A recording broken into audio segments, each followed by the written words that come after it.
Fiberglass bows usually look a little, you know, they have the fiberglass limb and they have the handle in wood and then they have the sear in wood, and this is here combined together, and here a layer and then a whipping, and then they cover the fiberglass with either some leather or some texture or fake birch bark or what have you. And this is what you get usually with fiberglass bows. But there are exceptions.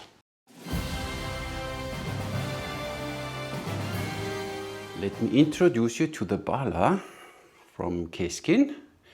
It's a fiberglass bow, as you see, has a layer of fiberglass running here, but has then another black layer. I'm not sure what this material is, but then it's here like a laminated bow. So it's not only one layer of fiberglass, it is two layers, and then like a normal laminated bow, the sear gets sandwiched in these two layers, and even the handle to the most part gets sandwiched into this, but they double up on the back and double up on the front to get a nice proper handle. Here where you have the biggest points of pressure, you get a little whipping. I wish directly out of the box that the fade out would be a little longer, but it's a quite short bow with a short draw. The Bala by Keskin, I got it from asianbows.com from my friend Ugur. It's the Bala rider bow. Had the limbs in fiberglass, the handle is acorn, I don't know. The length is 44.5 inches, the string is 40.15, draw weight from 25 to 42. The max draw is 28.3 inches and the brace height is 6.7. The weight is 285 grams and the price is 260 euros on the website of Ugur. Then you get a premium looking fiberglass bow, which really here with this black and on the back this, you know, you have this fiberglass slightly greenish, looks almost more like white. Doesn't look bad. You have a little string guide here. Then you have nice ears like we know from Keskin, the Yabash, Kazan, what have you. Everything a really good looking bow. You get with it a nice thick sleeve with a Keskin logo on it. It's really nice and sturdy. And obviously a string. Here's the string, and obviously a string. From nock to nock. But optically this bow is really nice. So if you don't want a laminated bow for whatever reason with fiberglass and wood in the middle, this is pure fiberglass in the limbs. It's 46.5 inches from nock to nock. And the max draw is 28, so I wish this bow would do more. So there's a little writing of the poundage. We get to this in a second. 21.5, quite narrow arrow pass. Let's see what the brace height will do. It should be 6.7 inches. In this direction, a little, it's a fiberglass bow. In this direction, relatively sturdy, so nothing to complain here. Let's string this bow. So what do I always say? The shorter one is the top. So this is a 35 pound. Measured by Keskin. And they measure the bows from the inside. I still measure the bow from the outside. In my way of measuring, the bow has 30 pounds and not 35. But of course, if you measure from the inside, you get 35. So, brace height. 7 and what did we say? Almost 8. 6.7. So we are at, yeah, on my yogurt, get 6.75. It's fairly lightweight, 325 grams, obviously. You hear it a little bit. But it doesn't feel too bad, and then you still keep in mind it's just a fiberglass bow, but a really pretty one. Of course, with these little pickups here, you get a little music, but it's fine. So I measured it, I did a draw curve. You can see it here, it starts a little weak, and then it goes up at the end. So let's see if this is what I can experience here now. It's just 28 inches. So here is a lot of play. Here it starts then building up slowly. Oh, and here it gets already stiff, yeah. Definitely you can see from half the draw length. First it's weak, draw curve,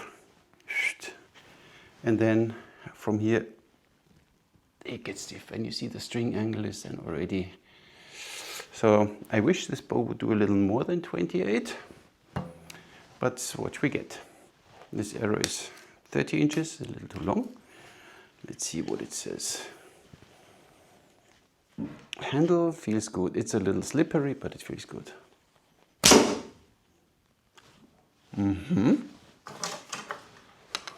Didn't feel now very slow, so these arrows are 260 or something. Ah, this one flies straight. Nice. Another one too long of an arrow is not good, so once you know what you're doing, the arrow should always end here and not here in front. Gives you a nice arrow flight, I guess. Oh, holla die Waldfee.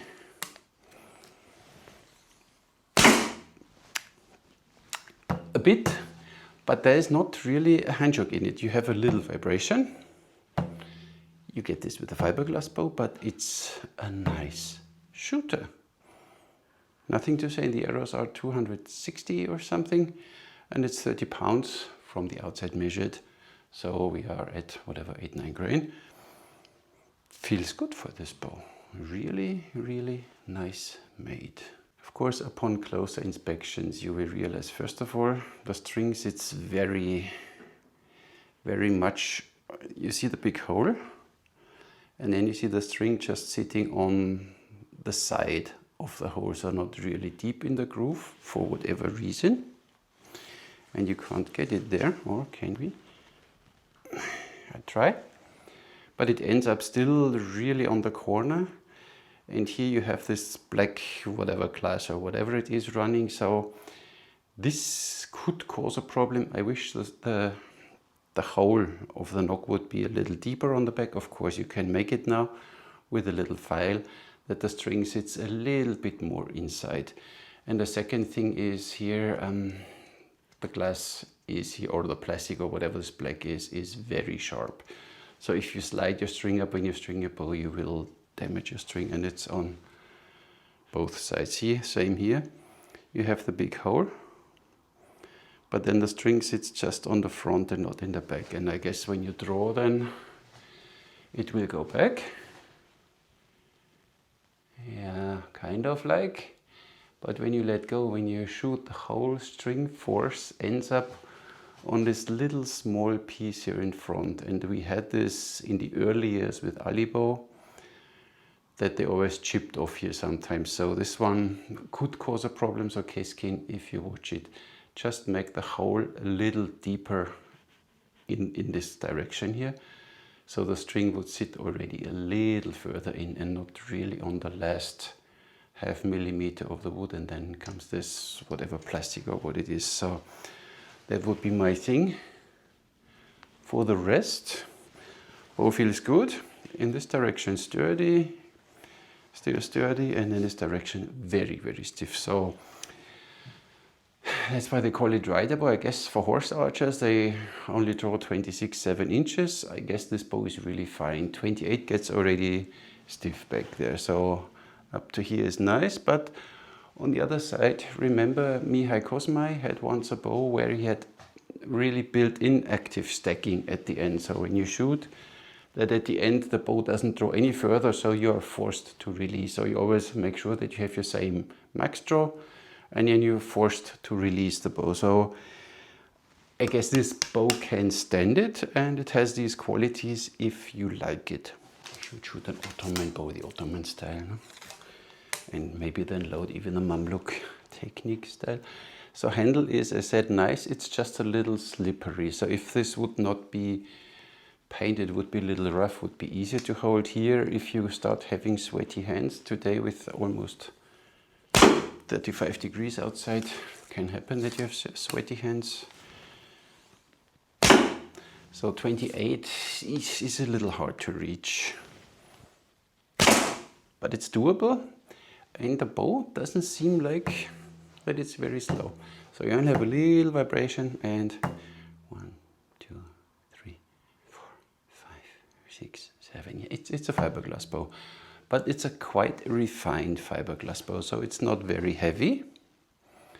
Looks pretty good. I would wish that the brace height would be a little longer, but of course then the draw gets shorter again. So, but for a short bow, 40, what did we have, 44 inches or something total? Totally fine. In my way of measuring, the bow has 30 pounds and the arrows are 250. This is 250, this is 250, something a little more because the knock is bigger, but let's say 260 grain. Now the bow opens up a little more, 175. Oh, 158 was not full draw. 174. For a fiberglass bow, let's do it again. It's not too bad for fiberglass, huh? Let's see again. 168, so this was a heavy arrow. 181, look at you, little Katra. 159, not full draw. So something 175, 180 foot with these 250 grain arrows at 30 pounds. So that's not a bad thing. How does it feel to shoot a heavy arrow? That's a good question. These are 400 or 500 grain. I wrote it 430.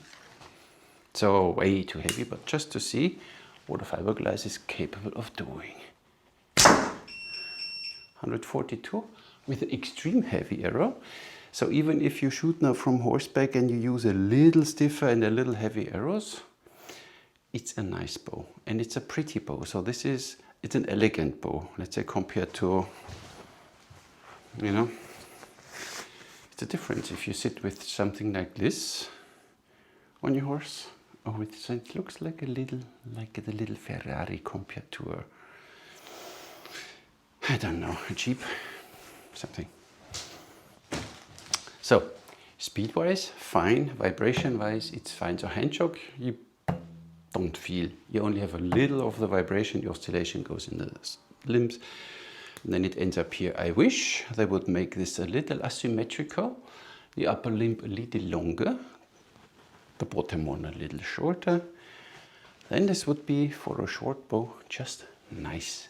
The problem with symmetrical built bows, here when you see from knock to knock in a straight line, we have 43 inches, so 21.5 is the geometrical middle, and it's the geometrical middle of the handle. So I grab now the bow like I'm supposed to grab, and then I grab the bow, of course, from the middle. No? I grab the bow like this would be the middle, so it's kind of like 2 inches higher than the center. And with a short bow, it's already a little problematic. You knock already 2 inches higher than the center, and then you knock maybe a little higher because you don't want to scratch your, then you're almost 3 inches or whatever, 2.5 inches higher. And then you get here quite an asymmetrical string length. The lower string is quite longer than the upper part of the string. So I wish short bows like this would be a little asymmetrical. Then you would shoot through the center of the string. Of course, they are not so easy to build. That's why not many bow builders go for it, but you can even have the Jotamen asymmetrical, so it's not a problem. Keskin, maybe you want to consider making this one slightly asymmetrical. Would be way nicer to shoot, and you would not just stay there.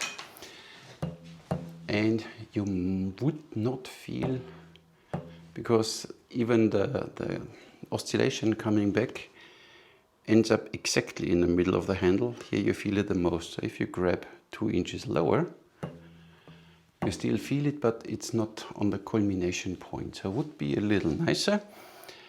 I think then would be a perfect bow. But you get really the look of a laminated bow. Here just, there is no wood inside, so you only have plastic, fiberglass, glass. And then you have the sears sandwiched in. This is, I like a lot. And this bow shoots nice.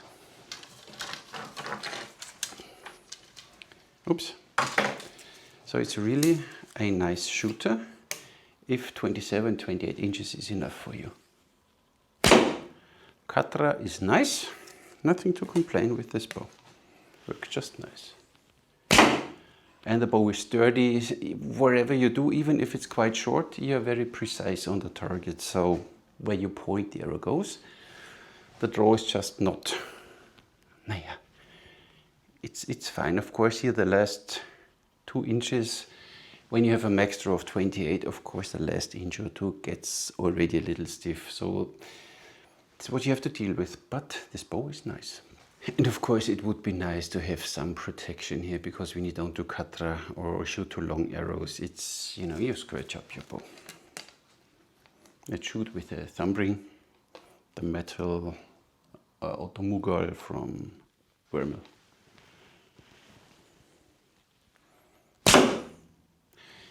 Nice. You hear a little boom. Listen carefully.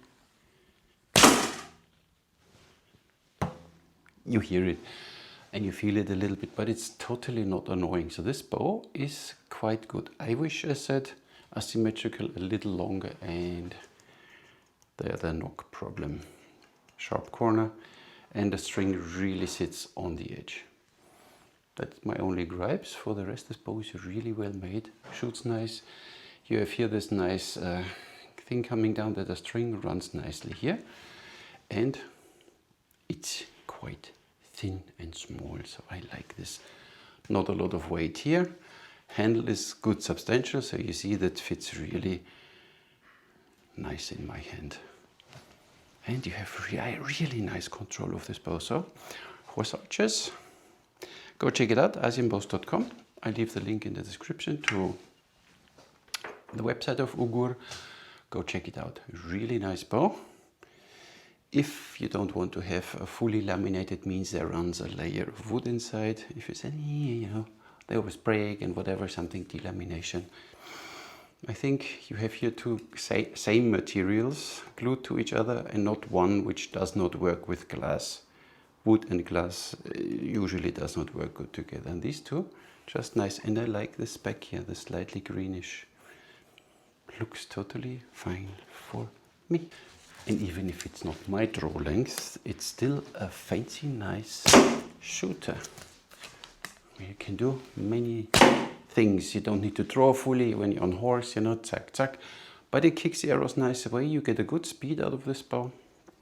Nice. So, Ugur, thank you very much. He gave me the bow when I was in Remsek. The Remsek at his place. We had a course last weekend. And he said, listen, I give you this one with you. Would you mind testing the bow? Of course. Stiff. So, Ugur, thank you very much. And you, thank you all very much for watching. Catch you in the next one.